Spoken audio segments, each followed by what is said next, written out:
A while back, NPR ran a campaign called Driveway Moments.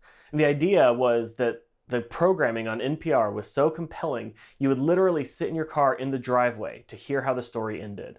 And around that time, I had a genuine driveway moment.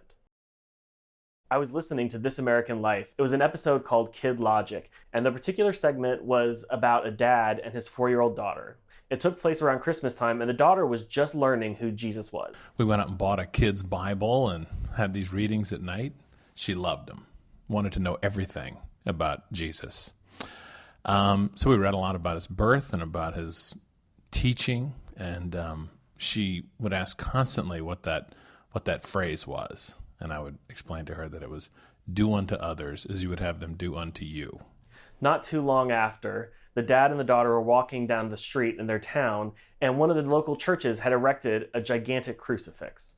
The daughter looked at the statue and then at her dad and said, "Daddy, who is that?" The dad realized he'd forgot to tell her how the story ended. I forgot to say the ending, yeah. Well, he ran afoul of the Roman government. This message that he had was so radical and unnerving to the prevailing authorities of the time that they had to kill him. They came to the conclusion that he would have to die. That message was too troublesome. So fast forward. It's Martin Luther King Day, and the daughter's preschool is closed for the day. Dad decides to call in sick, have a daddy-daughter day. They're at a diner having some brunch, and the daughter sees a photo on the cover of the newspaper. It's Dr. Martin Luther King. And she asks her dad, "Who is that?"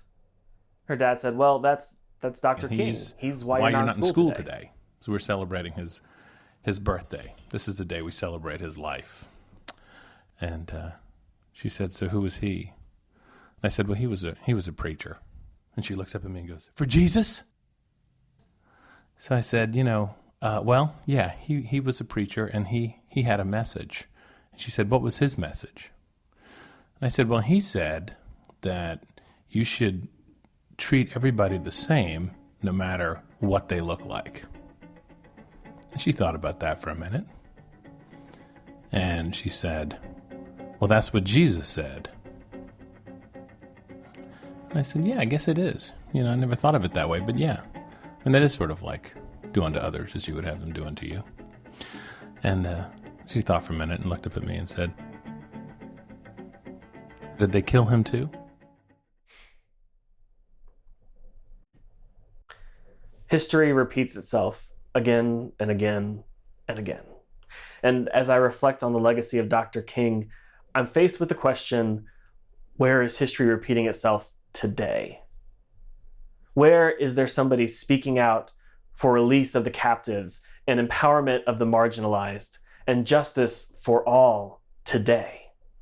Where is there an opportunity for us to stand with our brothers and sisters and siblings who are trying to do what is right today?